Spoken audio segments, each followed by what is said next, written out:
Hello दोस्तों, कैसे हो आप सब। मैं उम्मीद करता हूं कि आप सब बहुत अच्छे होंगे। दोस्तों, आज की क्लास आपके लिए बहुत महत्वपूर्ण क्लास होने वाली है और आज की क्लास में आपको बहुत मजा आने वाला है। तो चलिए दोस्तों, शुरू करते हैं हम आज की क्लास। तो दोस्तों, अभी तक आपने यदि हमारे चैनल को सब्सक्राइब नहीं किया है और आप हमारे चैनल पर नए हैं तो सबसे पहले आप चैनल को सब्सक्राइब कर लीजिए और बेल आइकन को ऑन कर लीजिए ताकि आने वाली न्यू क्लास की नोटिफिकेशन आप तक पहुंच सके। तो चलिए दोस्तों, हम शुरू करते हैं आज की क्लास। आज की क्लास का जो अपना टॉपिक है वो है क्रिया। तो दोस्तों, क्रिया को लेकर के आपके बहुत सारे डाउट्स रहते हैं और क्रिया से रिलेटेड हर एग्जाम के अंदर एक या एक से दो क्वेश्चन हर एग्जाम के अंदर पूछा जाता है। तो दोस्तों, क्रिया के बारे में आज हम बहुत ही बारीकी से इस चर्चा करेंगे और हर आपका डाउट इस क्लास को देखने के बाद क्लियर हो जाएगा। तो दोस्तों, क्लास को अंत तक जरूर देखना और क्लास को बीच में बिल्कुल भी स्किप मत करना। तो आज की क्लास आपके लिए बहुत ही इंपॉर्टेंट क्लास है। तो चलिए दोस्तों, शुरू करते हैं हम आज की क्लास। क्रिया, सबसे पहले हम देखते हैं कि क्रिया होती क्या है। सबसे पहले हम क्रिया की परिभाषा देखते हैं। जिस शब्द से किसी कार्य का होना या करना पाया जाता है उसे क्या कहते हैं? क्रिया कहते हैं। तो दोस्तों, हिंदी का जो वाक्य होता है तो उसके अंदर जो क्रम होता है तो उसमें क्रम क्या होता है? क्रम होता है, सबसे पहले कर्ता आता है, उसके बाद क्रम आता है, उसके बाद क्रिया आती है। तो जो ये ऑर्डर होता है वाक्य के अंदर, तो कर्ता, क्रम और क्रिया का। तो क्रिया की परिभाषा हमने जानी कि क्रिया क्या होती है। किसी भी कार्य का होना या करना जिस शब्द से हमें ज्ञात होता है, जिस शब्द से हमें बोध होता है उसे क्या कहते हैं? उसे हम क्रिया कहते हैं। अब क्रिया के एग्जाम्पल से हम देखना चाहें तो जैसे खाना, पीना, गाना, रहना, जाना, आना, रोना, धोना, पीटना, मारना, जितने भी शब्द हैं जो आपको दिखाई दे रहे हैं और सुनाई देते हैं, जिनके अंत में ना शब्द दिखाई देता है, ये सारे शब्द क्या कहलाते हैं? क्रिया कहलाते हैं। ठीक है बच्चों। तो आगे हम देखते हैं धातु। तो क्रिया का मूल रूप को मुख्य रूप से क्या कहा जाता है? धातु कहा जाता है। धातु से ही क्रिया शब्द का निर्माण होता है। तो हम देखें तो धातु क्या होता है? क्रिया का मुख्य रूप होता है। ठीक है बच्चों। अब देखते हैं क्रिया के प्रकार। क्रिया दो भागों में बांटा गया है, क्रम के आधार पर और रचना के आधार पर। तो हम इसमें बहुत अच्छे से और डिटेल से इनके बारे में अध्ययन करेंगे। क्रम के आधार पर जो क्रिया होती है, ज्यादातर जो क्वेश्चन होते हैं यहीं से पुटअप होते हैं। हर एग्जाम के अंदर यहाँ से एक या दो क्वेश्चन आते हैं। तो दोस्तों, इस क्लास को आप बहुत अच्छे से देखना है आपको। तो सकर्मक क्रिया और अकर्मक क्रिया। सकर्मक क्रिया क्या होती है, अकर्मक क्रिया क्या होती है, इनके बारे में हम डिटेल से अच्छे से अध्ययन करेंगे। तो सकर्मक क्रिया की जो परिभाषा होती है वो है, जिस क्रिया के व्यापार का फल कर्म पर पड़ता है उसे क्या कहते हैं? हम सकर्मक क्रिया कहते हैं। सकर्मक क्रिया जिसका फल कर्म पर पड़ता है, जिस क्रिया का फल किस पर पड़ता है? कर्म पर पड़ता है, वो क्या कहलाती है? सकर्मक क्रिया कहलाती है। यानी कि जिस वाक्य के अंदर कर्म उपस्थित होता है उसे हम क्या कहते हैं? सकर्मक क्रिया कहते हैं। सकर्मक क्रिया की पहचान क्या है? तो किसी भी वाक्य में जो भी वाक्य आपको दिखाई दे, तो सबसे जो सामने बच्चों के सामने सबसे ज्यादा जो प्रॉब्लम क्रिएट होती है यही होती है कि पता कैसे करें कि ये सकर्मक है या नहीं है। तो कर्म का पता करने के लिए उस जो भी वाक्य आपके सामने दिया गया है उस वाक्य के अंदर क्या और किसे, क्या और किसे लगा करके आप देख लीजिए। उस वाक्य में लगाइए क्या और किसे से क्वेश्चन करके देखिए। अगर आपका आंसर कर्म आता है तो क्या होगा? वो क्रिया क्या होगी? सकर्मक होगी। जैसे वह फल खाता है, तो इसमें लगाइए आंसर वह क्या खाता है, तो आंसर अपना आ रहा है फल, फल खाता है। सीता गाना गाती है, सीता क्या गाती है? गाना गाती है, तो आंसर आ रहा है, तो ये क्या होगी? सकर्मक क्रिया होगी। राम के द्वारा पत्र लिखा गया, तो राम के द्वारा क्या लिखा गया? राम के द्वारा पत्र लिखा गया, तो ये क्या होगी? अपनी सकर्मक क्रिया होगी। और जैसे अब और एग्जाम्पल देखना चाहिए सकर्मक क्रिया के, कि वह कुछ क्रियाएं होती है जन्म से सकर्मक होती हैं और कुछ क्रियाएं जन्म से अकर्मक होती हैं। तो जैसे मैं आपको कुछ एग्जाम्पल्स बता रहा हूं, वह दिन भर खाता रहा, तो वह क्या खाता रहा? इसमें आपको आंसर नहीं मिल रहा है, तो आप क्या बोलोगे कि सर ये तो अकर्मक क्रिया होगी, पर लेकिन नहीं बच्चों, ये क्या है? सकर्मक क्रिया। तो आप अपनी कल्पना शक्ति से कुछ लगा करके देख सकते हैं। जैसे वह दिन भर खाता रहा, तो इसमें आप सोच सकते हैं कि कुछ तो खाया होगा, जैसे खाना खाया होगा, आम खाया होगा, कुछ भी खाया होगा, तो इसका आंसर हम निकाल सकते हैं, कुछ ना कुछ इसका आ सकता है। तो ये क्या होगी, सकर्मक क्रिया होगी। जैसे वह ही सदा धूता है, मतलब कि वह ही सदा धूता है। तो इसका अगर हम क्या क्या धूता है, तो गाय का दूध धूता होगा, बकरी का दूध धूता होगा, या भैंस का दूध धूता होगा, इन सब में कुछ करता होगा। तो इसका हम अपनी कल्पना शक्ति से भी इनका आंसर निकाल सकते हैं। उसी ने बोला था, एक आंसर है, उसी ने बोला था। तो यदि अगर ये बच्चों से पूछा जाए तो उसी ने बोला था, तो बच्चे बोलेंगे सर इसमें तो कर्म है ही नहीं। लेकिन बच्चों, इसके अंदर हम अपनी कल्पना शक्ति से भी आंसर निकाल सकते हैं। उसी ने बोला था, उसी ने कुछ तो बोला होगा, अच्छा बुरा कुछ भी बोला होगा, तो उसने कुछ ना कुछ बोला होगा। तो हम अपनी सब कल्पना शक्ति से क्या निकाल सकते हैं, कुछ ना कुछ आंसर निकाल सकते हैं। तो वह भी क्या होगी, सकर्मक क्रिया हो जाएगी। जैसे पीना, अब एक क्रिया है, मूल क्रिया का मूल रूप दिया गया है पीना। आपसे पूछ लिया जाए कि पीना क्या है, सकर्मक है या अकर्मक है, तो अब कंफ्यूजन में हो जाएगा कि सर इसमें तो वाक्य भी नहीं दिया गया, कैसे होगा। तो इसका आंसर होगा, इसमें आप कर्ता लगा के देख लीजिए कि सोहन शराब पीता है। ठीक है, तो सोहन क्या पीता है, शराब पीता है। तो इससे क्या हो गया, ये सकर्मक क्रिया हो गई। ठीक है बच्चों। अब है अकर्मक क्रिया, जिस क्रिया के व्यापार का फल कर्ता पर पड़ता है, यानी कि जिस वाक्य के अंदर कर्म उपस्थित नहीं होता है और क्रिया का सीधा सीधा प्रभाव किस पर पड़ता है, कर्ता पर पड़ता है, तो वो क्या कहलाती है, वो कहलाती है अकर्मक क्रिया। जैसे तैरना होता है, ये जन्म से अकर्मक होती है। जैसे हंस तैरता है, तो कौन तैर रहा है, क्या तैरता है, हंस तैरता है। तो करने का काम कर्ता कर रहा है ना, सीधा कर्म पर उसका कोई प्रभाव नहीं पड़ रहा।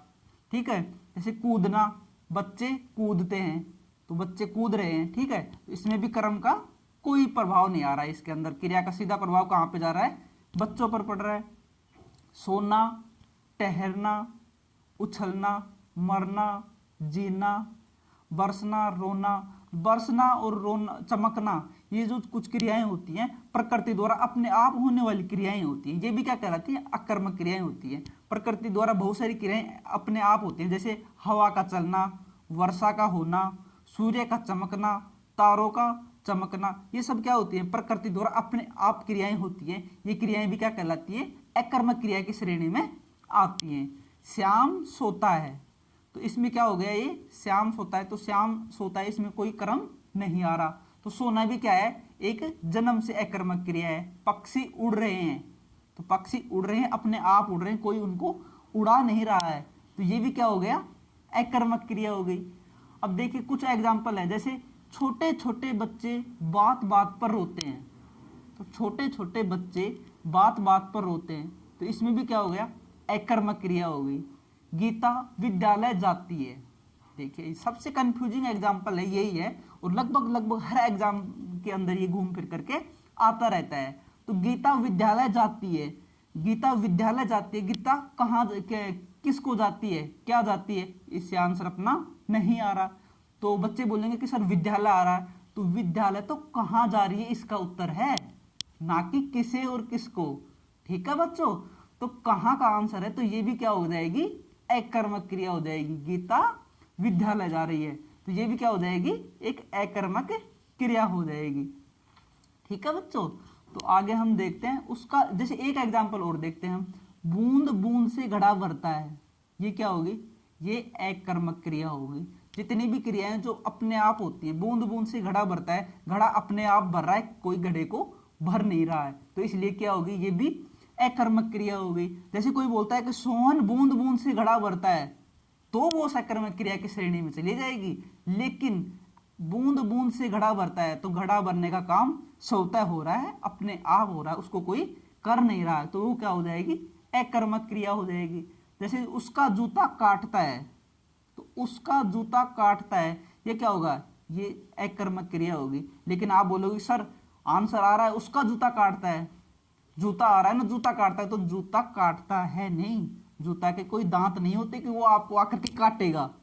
जूता अगर आप साइज के अनुसार नहीं पहनेंगे तो वो आपको दर्द कर सकता है, वो काटता नहीं है। तो इसका क्या हो गया कि जूता, उसका जूता, अगर जूते को आप अपने साइज के अनुसार पहनेंगे तो उसमें कर्म करने का काम कौन कर रहा है? आप कर रहे हो ना। आप अपने साइज के अनुसार पहन रहे हो, या साइज से छोटा पहन रहे हो या साइज से बड़ा पहन रहे हो। तो ये काम करने का काम कर्ता कर रखा है, जो करने का काम, जो काम करने का है वो कोई और कर रहा है, जूता नहीं कर रहा है ये काम। तो ये क्या होगी? ये भी क्या होगी? अकर्मक क्रिया होगी। ठीक है बच्चों। अब एक एग्जाम्पल है, उसका आंसर आपको कमेंट बॉक्स में कमेंट करके देना है। ठूंठ खड़ा है और एक है सीता विद्यालय जाती है, इन दोनों में कौन सी क्रिया अकर्मक है? ठीक है बच्चों, कौन सी क्रिया अकर्मक है और कौन सी सकर्मक है? दोबारा से अच्छे से सुन लो। ठूंठ खड़ा है और गीता विद्यालय जाती है, इन दोनों का आंसर आपको कमेंट बॉक्स में कमेंट करके बताना है। तो आगे है रचना के आधार पर क्रिया। रचना के आधार, हमने क्रम के आधार पर पढ़ा सकर्मक और अकर्मक। अब हम पढ़ेंगे रचना के आधार पर क्रिया, मूल क्रिया, यौगिक क्रिया और पूर्वकालिक क्रिया। ये पूर्वकालिक क्रिया है। ठीक है बच्चों। तो मूल क्रिया, जो क्रिया दूसरे शब्द से न बनी हो उसे मूल क्रिया कहते हैं। जैसे आना, जाना, खाना, पीना, ये सब क्या है? मूल क्रियाएं हैं। यौगिक क्रिया, जो क्रिया अन्य शब्दों अथवा प्रत्ययों को जोड़कर बनाई जाती है उसे क्या कहते हैं? उसे यौगिक क्रिया कहते हैं। जैसे आ जाना, चल जाना, खा जाना। सीख जो एक क्रिया होती है मोह, उसका हो गया सीखना, पढ़ना, तैयार होना। ये सब क्या है? यौगिक क्रियाएं, जो अन्य शब्दों को या प्रत्ययों को जोड़ करके बनाई जाती हैं। अब आगे है पूर्वकालिक क्रिया। जब कर्ता एक क्रिया समाप्त कर उसी क्षण दूसरी क्रिया में प्रवृत्त हो जाता है, तब पहली क्रिया पूर्वकालिक क्रिया कहलाती है। जब एक क्रिया समाप्त होती है और दूसरी क्रिया शुरू हो जाती है। जैसे वे पढ़कर चले गए, सबसे पहले क्रिया कौन सी समाप्त हुई? पढ़ना, वो पढ़ चुके हैं, पढ़ना क्रिया समाप्त हो गई। अब चले गए, जाना क्या होगी? दूसरी क्रिया होगी। मैं दौड़कर जाऊंगा, दौड़कर जाऊंगा, दौड़ना क्या होगी? क्रिया समाप्त हो गई और जाना दूसरी क्रिया शुरू हो गई। पुजारी ने नहाकर पूजा की, नहाना क्या होगी? नहा चुका है वो क्रिया समाप्त हो चुकी है। अब वो क्या करेगा? वो पूजा करेगा। तो अगली क्रिया क्या हो गई? शुरू हो गई। इसी में अगर हम और एग्जांपल देखें तो सुनील पढ़ते पढ़ते सो गया, सुनील पढ़ते पढ़ते सो गया। तो पढ़ते पढ़ते, पढ़ करके अगर हम इसको बोलें दूसरे तरीके से, दूसरे शब्दों में, तो पढ़कर सो गया। तो पढ़ना क्या होगी? पूर्व क्रिया, पूर्वकालिक क्रिया होगी, और सो गया उसके बाद होने वाली क्रिया होगी।